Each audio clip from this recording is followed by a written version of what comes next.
தினம்தோறும் விளக்கேற்ற நல்ல எண்ணெய் இதயம் நல்லெண்ணெய். சிபிஐ விசாரணை கீழ்த்தளத்துல கூட்டணி பேச்சுவார்த்தை காங்கிரஸோட. நீங்க தான் அடிமை, நீங்க தான் காங்கிரஸுக்கு அடிமை. பயத்துல அந்த கூட்டணிக்கு ஒப்பந்தத்தில் கையெழுத்த போட்ட கட்சி திமுக கட்சி. கேவலமான கட்சி, தில்லு திராணி தெம்பு இல்லாத ஒரு கட்சி அண்ணா திமுக. அப்படி அல்ல. முதல் மாடியிலே ரெய்டு, அறிவாலயம் முதல் மாடியிலே ரெய்டு, தரைத்தளத்தில் திமுக காங்கிரஸ் கூட்டணி ஒப்பந்தம் கையெழுத்து.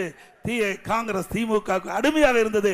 வரலாறு யாரும் மறைக்க முடியாது. ஸ்டாலின் அவர்களே, எங்களுக்கு கவர்ச்சிகரமாக பேசி உங்களுக்கு தொலைக்காட்சியும் பத்திரிகையும் உங்களுக்கு சாதகமாக இருக்கிறதை வைத்து நீங்கள் ஒரு தவறான செய்தி வெளியிட்டு மக்களை குழப்பி அரசியல் ஆதாயம் தேடுவது எந்த விதத்திலையும் பலனளிக்காது என்பதை மட்டும் நேரத்தில் குறிப்பிட விரும்புகிறேன்.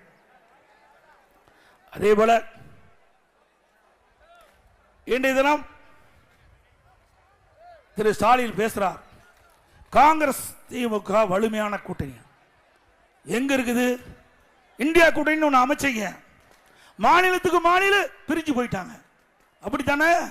இந்தியா கூட்டணியில் நாடாளுமன்ற தேர்தலில் கூட்டணி வச்சாங்க, அந்தந்த மாநிலத்துக்கு தேர்தல் வரும்போது அவரால் பிரிஞ்சுட்டாங்க.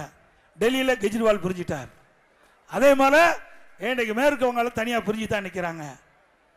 அதே போல இன்னைக்கு அண்டை மாநிலம் கேரளாவில் காங்கிரசும் திமுக ஒன்னா இருக்குதா? காங்கிரசும் இன்னைக்கு அங்க இருக்கிற கம்யூனிஸ்ட் கட்சி ஒன்னா இருக்குதா? அதுக்குள்ள போட்டி இருக்குதுல்ல. அவெல்லாம் இந்தியா கூட்டணியில் தான் அங்கம் வைக்கிறாங்க. இன்னைக்கு இந்தியா கூட்டணியில் திமுக அங்கம் வைக்குது, கம்யூனிஸ்ட் அங்கம் வைக்குது. அண்டை மாநிலம் கேரளாவில் காங்கிரஸுக்கும் கம்யூனிஸ்டுக்கு தான் போட்டி. ஆக வெளியில ஒரு பேச்சு, உள்ளே குழி பறிப்பதுதான் இந்தியா கூட்டணியுடைய நிலைமை. அது மட்டும் இல்ல, ஸ்டாலின் பேசுறார். நாங்க மிசால நான் ஜெயிலுக்கு போனார். அது திரு கருணாநிதியுடைய நூற்றாண்டு விழா வந்தது. அந்த நூற்றாண்டு விழாவில் அங்க ஒரு கண்காட்சி நடத்தினாங்க. அந்த கண்காட்சியில் திரு ஸ்டாலின் அவர்கள் எம்என்சியில் மிசாவில் சிறையில் இருப்பது போல ஒரு காட்சி. திரு ஸ்டாலின் வந்து சிறையில் இருக்கிற மாதிரி ஒரு காட்சிப்படுத்தப்பட்டு அதை வச்சிருந்தாங்க. அப்படிப்பட்டவர்களோடு நீங்க போய் கூட்டணி வச்சிருக்கிறீங்களே, அதோட மோசமா? அப்படிப்பட்ட சிறையிலே கூட அடைக்கப்பட்டவரோடு நீங்கள் போய் கூட்டணி வச்சீங்களே. அது மட்டும் இல்ல, டூஜி ஸ்பெக்ட்ரம் ஊழல் யாருடைய ஆட்சியில் வந்தது? மத்தியிலே காங்கிரஸ் திமுக கூட்டணி அங்க வைத்த போது டூஜி ஸ்பெக்ட்ரம் ஊழல் நாடே அதிர்ந்து போய் விட்டது. இன்றைக்கு தமிழகத்தில் தலைகுனிய விடமாட்டேன் என்று திரு ஸ்டாலின் அவர்கள் சொல்லுகிறார்களே, ஏற்கனவே தமிழகம் தலைகுனிந்து விட்டது. எப்பொழுது டூஜி ஸ்பெக்ட்ரம் ஊழல் வந்ததோ அப்பவே நம்முடைய தமிழகத்துடைய மானம் மரியாதை அத்தனையும் கப்பல் ஏற்றி விட்டார் திரு ஸ்டாலின். திமுக நாட்டிலே மிகப்பெரிய ஊழல், டூஜி ஸ்பெக்ட்ரம் ஊழல். 1,74,00,000 கோடி ஊழல். இன்றைக்கு இந்தியாவில் இருக்கிற அத்தனை பேரும் தமிழகத்தை இன்றைக்கு பார்த்து கேவலமாக நம்மை சித்தரிக்கக்கூடிய சிலையிலே உருவாக்கியது திமுக. மறக்க முடியுமா? நடந்ததில்ல. இன்னைக்கு விசாரணை நடந்துகிட்டு இருக்குது. ஸ்டாலின் அவர்களே, இன்னைக்கு தமிழகத்தை தலைகுனிய விடமாட்டேன்னு சொல்ல வேண்டாம். ஏற்கனவே தலை குனிஞ்சாச்சு திமுகவால் என்பதை இந்த நேரத்தில் தெரிவித்து, இன்றைக்கு திராவிட முன்னேற்ற கழகம் ஆட்சிக்கு வந்த ஒரு விண்ணை முட்டுகின்ற அளவுக்கு விலைவாசி உயர்வு, அரிசி விலை உயர்வு, பருப்பு விலை உயர்வு, எண்ணெய் விலை உயர்வு, இதையெல்லாம் இந்த அரசு கண்டுகொள்ளவில்லை. ஏழை மக்கள் துன்பப்படுகிறார்கள், பாதிக்கப்படுகிறார்கள். அந்த துன்பத்தில் இருந்து வேதனையிலிருந்து இந்த அரசு ஏதாவது இந்த மக்களுக்கு உதவி செஞ்சதா? விலைவாசியை குறைச்சாங்களா? இதே அனைத்து இந்திய அண்ணா திராவிட முன்னேற்ற கழக அரசு இருக்கின்ற போது இந்த உணவுப் பொருட்கள் விலை உயர்கின்ற பொழுது அதை கட்டுப்படுத்துவதற்கு கட்டுப்பாட்டு நிதி என்ற ஒரு நிதியை ஒதுக்கி எந்த உணவுப் பொருள் விலை ஏறுகின்றதோ அந்த உணவுப் பொருள் எந்த மாநிலத்தில் விலை குறைவாக இருக்கிறதோ அங்க போய் கூட்டுறவுத்துறையின் மூலமாக கொள்முதல் செஞ்சு வந்து தமிழகத்திலே அந்த உணவுப் பொருள் விலையை கட்டுப்படுத்துகின்ற அரசாங்கமா அண்ணா திமுக அரசாங்கம் செயல்பட்டது. ஏழை மக்களை காப்பாற்றியது. கொரோனா காலம் ஒரு சோதனையான நேரம். இன்றைக்கு மக்கள் துன்பப்படுகின்ற சூழ்நிலையை அறிந்து அண்ணா திமுக அரசு இருந்த பொழுது ஓராண்டு ரேஷன் கடையில் விலையில அரிசி, விலையில சக்கரை, விலையில எண்ணெய், எல்லா குடும்பத்தையும் 1000 ரூபாய் கொடுத்த ஒரே அரசாங்கம் அண்ணா திமுக அரசாங்கம். கொடுத்தோம்ல. அம்மா உணவகத்தில் 3 வேளையும் இன்னைக்கு நாங்க விலையில்லாம உணவு கொடுத்தோம். அது மட்டும் இல்ல, முதியோர்கள், கற்பிணி தாய்மார்கள், மாற்றுத்திறனாளிகள், அப்படிப்பட்ட ஏழை மக்களுக்கு வீடு தேடி சென்று அம்மா உணவகத்தின் மூலமாக, சமூக கூட்டத்தின் மூலமாக சுட சுட உணவு தயாரித்து 3 வேளையும் நாள் ஒன்றுக்கு தமிழகத்திலே கொரோனா காலத்தில் 7 லட்சம் பேருக்கு உணவு கொடுத்த அரசாங்கம் அதிமுக அரசாங்கம். உங்களால் அப்படி ஏதாவது இந்த நாட்டு மக்களுக்கு உதவி செய்ய முடிஞ்சுதா? இன்றைக்கு ஆட்சிக்கு வருவதற்கு முன்பு இன்றைக்கு சொத்து வரி உயர்த்த மாட்டோம் என்று சொன்னீங்க. ஆட்சிக்கு வந்த பிறகு இந்த நகராட்சியில் இருக்கின்ற மக்களுக்கு தாக்கு பிடிக்க முடியாத அளவிற்கு வீட்டு வரி 100% உயர்த்தப்பட்டு விட்டது. கடைக்கு 150% உயர்த்தப்பட்டது.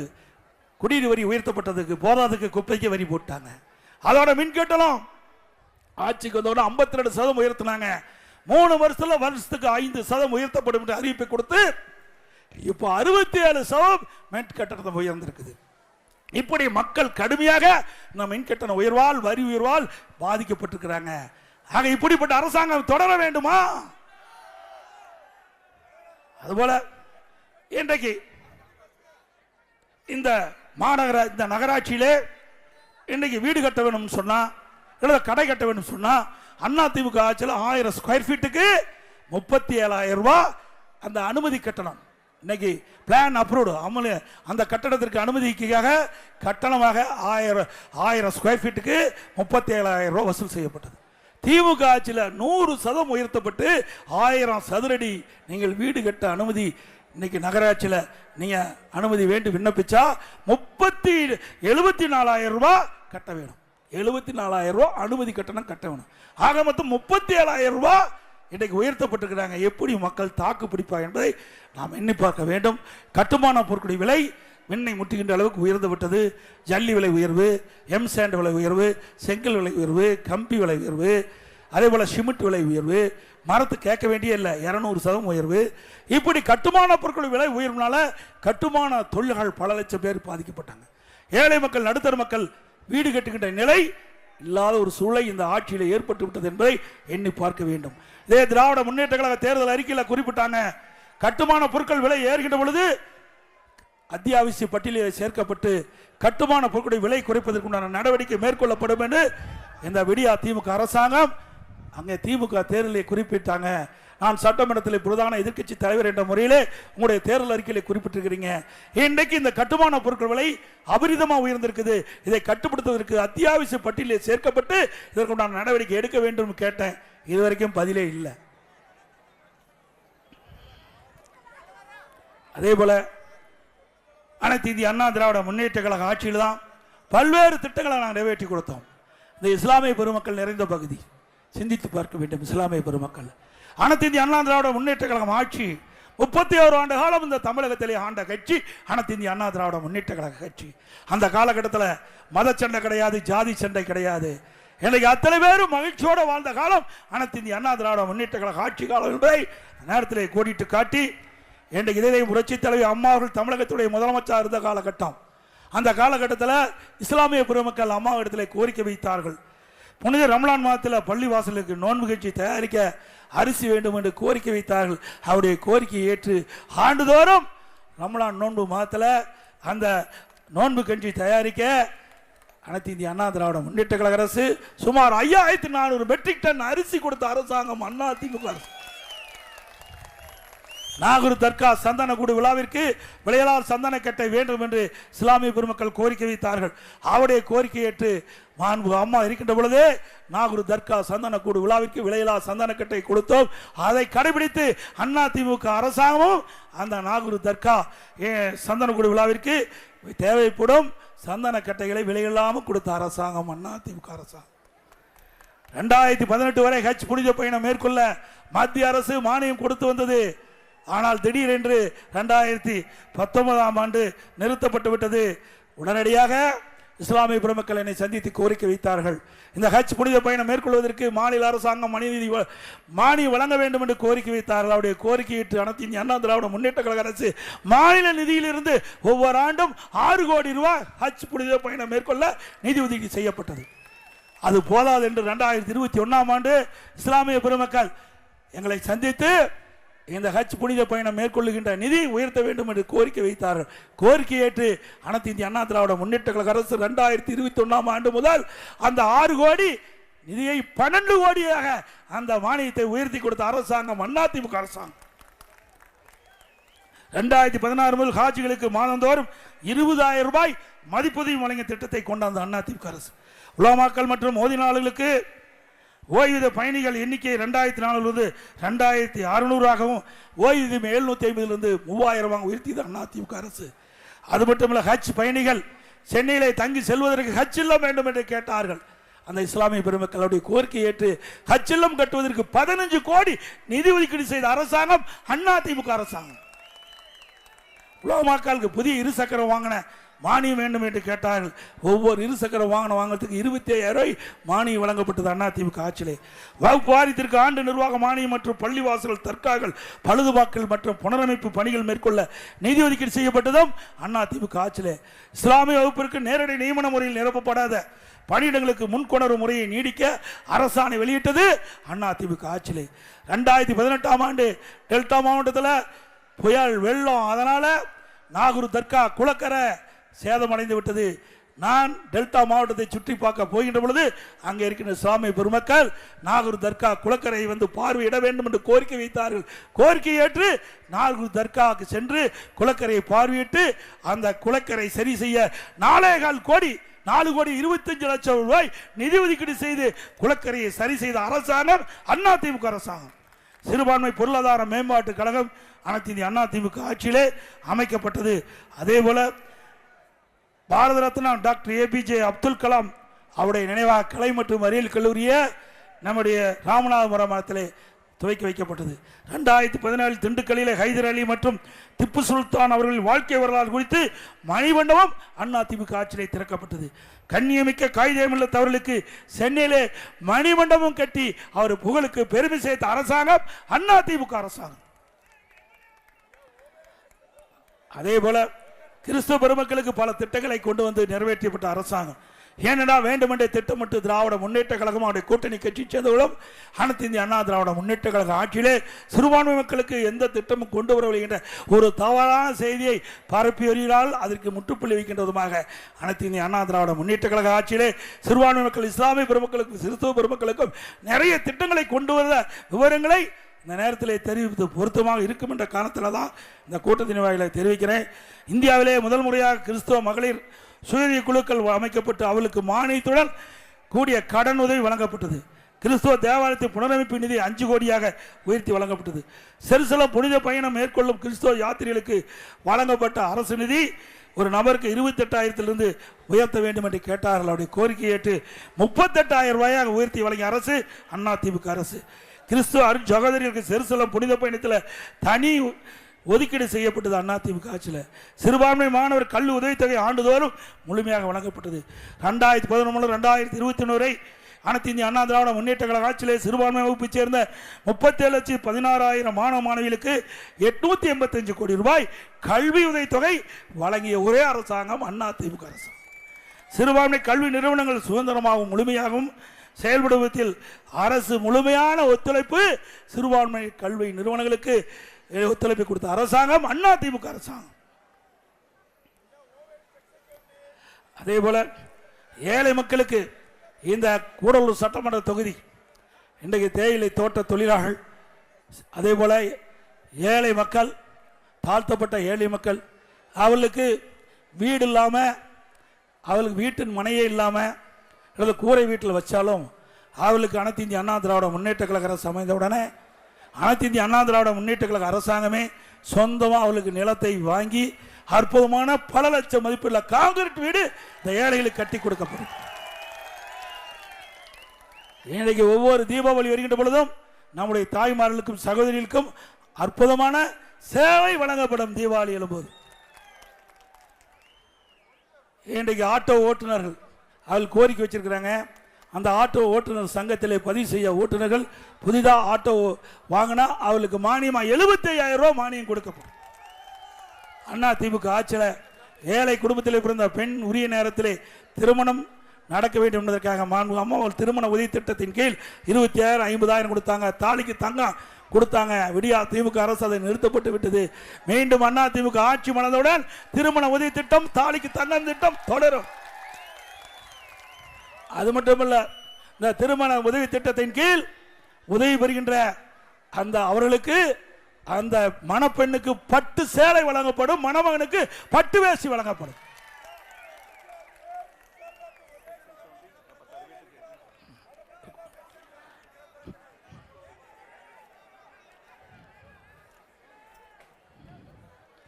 அதேபோல அதிமுக ஆட்சி இருக்கின்ற பொழுது பல்வேறு திட்டங்களை கொண்டாந்து நிறைவேற்றுகிறோம்.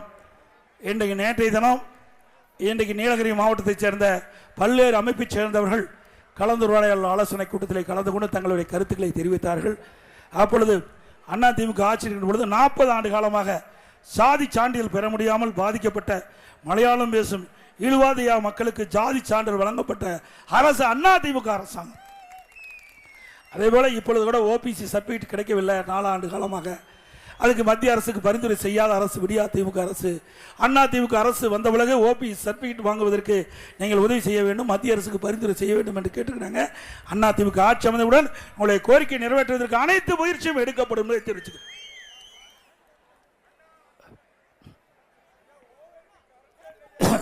பந்தலூர் பேருந்து நிலையம் நவீன வசதியுடன் கட்டப்பட்டது. அதேபோல கூடல் பகுதியில் 40 கோடி மதிப்பீட்டில் பேருந்து நிலையம் விரிவாக்கம் பண்ணி நவீனமாக்கப்பட்டது. திமுக ஆட்சி வந்து ஸ்டிக்கர் ஒட்டி திறந்தாங்க. தேவர் சோலை பகுதியில் 2.5 கோடி மதிப்பீட்டில் பேருந்து நிலையம் விரிவாக்கம் மற்றும் நவீனமாக்கப்பட்டது. நடுவட்டம் பகுதியில் 2.5 கோடி மதிப்பீட்டில் பேருந்து நிலையம் விரிவாக்கம் செய்யப்பட்டது அதிமுக ஆட்சி. அதோட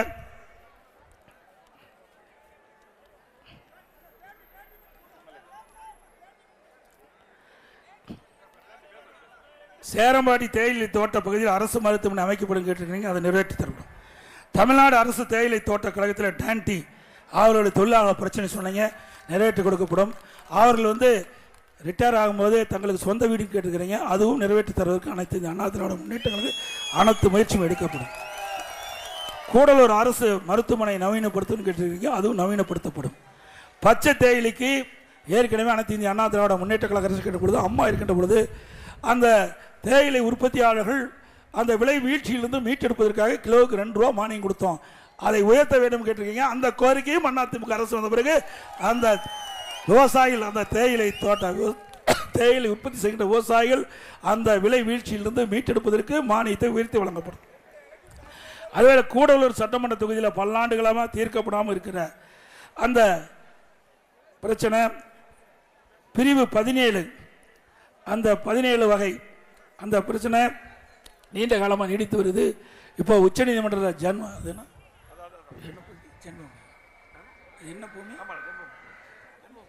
ஜென்ம பூமி அதில் வந்து இன்றைக்கு பல ஆண்டுகளாக நீங்கள் கோரிக்கை வச்சுட்டு இருக்கிறீங்க.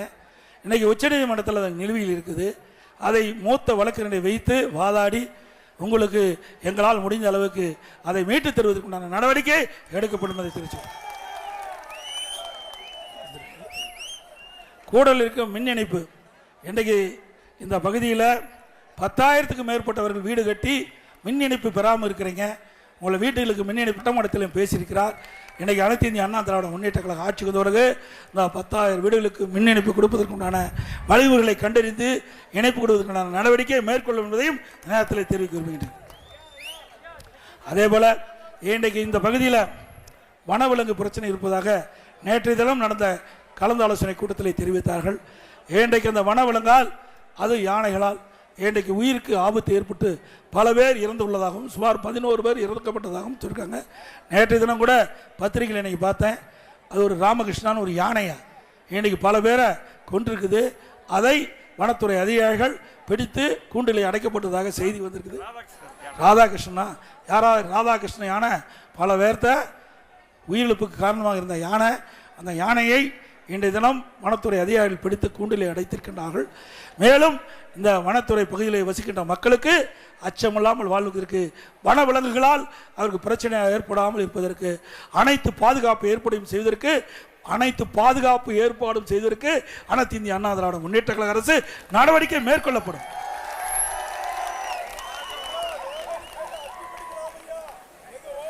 அதே போல இந்த பகுதியில் 10,000க்கும் மேற்பட்டவர்கள் வீடு கட்ட அனுமதி கேட்டு அதற்கு அனுமதி வழங்காமல் நிலுவையில் இருப்பதாக நேற்றைய தினம் தெரிவித்தாங்க. இன்றைக்கு காலையில் கூட இங்கே இருக்கிற நகராட்சி செயலாளர்கள் சட்டமன்ற உறுப்பினர் இடத்துல தெரிவித்தார்கள். ஆகவே அந்த வீடு கட்டுவதற்கு அனுமதி கேட்டு அனுமதி வழங்காமல் இன்றைக்கு அவர்கள் இழுத்தடித்துக் கொண்டிருப்பதாக இடத்திலே தெரிவித்தார்கள். அதை நிறைவேற்றுவதற்கு அனைத்து இந்திய அண்ணா திராவிட முன்னேற்ற கழக ஆட்சிக்கு வந்தவுடன் இந்த நிலுவையில் இருக்கின்ற 10,000 வீடுகளுக்கு தகுதியான அவர்கள் அனைவருக்கும் அந்த கட்டிடம் கட்டுவதற்கு, வீடு கட்டுவதற்கும், கடை கட்டுவதற்கும் உரிய அனுமதி வழங்கப்படும் என்பதையும் இந்த நேரத்தில் தெரிவித்துக் கொள்கின்றேன். அதேபோல் ஆன்லைன் பாஸ் இன்றைக்கு ஒரு சவாலாக இருக்குது. ஏற்கனவே நீதிமன்றத்தினால ஒரு குறிப்பிட்ட வாகனம் தான் சீசன் டைமில் மலை ஏறுவதற்கு அனுமதிப்பதாக தீர்ப்பு கொடுத்துருக்குது. நாம் அதிமுக ஆட்சி மறந்த உடனே அங்கே நம்ம மேல்முறையீடு செய்யப்படும். நீதிமன்றத்தில் மேல்முறையீடு செஞ்சு மூத்த வழக்கினை வைத்து உங்களுடைய கோரிக்கையை வலியுறுத்தி அதற்கு நல்ல தீர்வு காண்பதற்கு உண்டான நடவடிக்கை மேற்கொள்ளப்படும் என்ற செய்தி இந்த நேரத்தில் தெரிவித்து, இந்த எழுச்சி பயண நிகழ்ச்சியிலே சிறப்பாக நடைபெறுவதற்கு உறுதுணையாக விளங்கிய கழகத்தினுடைய நிர்வாகிகள் திருமதி எஸ் பிரேமலதா அவர்களே, திரு ஓ குலோப்ஜான் அவர்களே, திரு ராஜா தங்கவேல் என்ற தங்கவேல் அவர்களே, திரு டி.எல். ராஜா அவர்களே, ஒன்றிய கழகத்துடைய செயலாளர்கள் திரு எஸ் மொய்தீன் அவர்களே, திரு எல். பத்மநாதன் அவர்களே, திரு எம்.வி. ஜான்சன் அவர்களே, திரு கே. செல்வகுமார் அவர்களே, பேர் கழகத்துடைய செயலாளர்கள் திரு கே. ரவீந்திரன் அவர்களே, திரு எஸ். ஜெயராமன் அவர்களே, திரு ஜி. சந்திரசேகர் அவர்களே, கழகத்துடைய நிர்வாகிகள் விஜி ஜிபிஎன் அவர்களே மற்றும் நம் கூட்டணி கட்சியில் அங்கம் வைக்கின்ற பாரதிய ஜனதா மாவட்ட தலைவர் மரியாதைக்கு திரு ஏ. தருமன் அவர்களே, நம் கூட்டணியில் அங்கம் வைக்கின்ற தமாக மாவட்ட தலைவர் திரு மனோஜ் காணி அவர்களே மற்றும் கூட்டணியில் அங்கம் வைக்கின்ற கட்சியுடைய தலைவர்களே, நிர்வாகிகளே, இந்த எழுச்சி பயண நிகழ்ச்சியிலே கலந்து கொண்டு இந்த கூட்டம் மிகச்சிறப்பாக நடைபெறுவதற்கு உறுதியாக அத்தனை நல்ல உள்ளங்களுக்கும் கழக நிர்வாகிகளுக்கும் கழக குடும்பங்களுக்கும் நன்றி தெரிவித்து விடைபெறுகின்றேன். நன்றி, வணக்கம். 2026ஆம் ஆண்டு நடைபெற்ற சட்டமன்ற பொதுத் தேர்தலில் அனைத்து இந்திய அண்ணா திராவிட முன்னேற்ற கழக வேட்பாளருக்கு 2 லட்சத்திலே வாக்களித்து வெற்றி பெற செய்யுங்கள். மக்களை காப்போம், தமிழகத்தை மீட்போம்.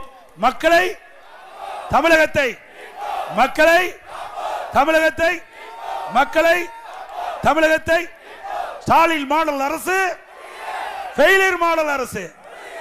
By bye Stalin. நன்றி, வணக்கம்.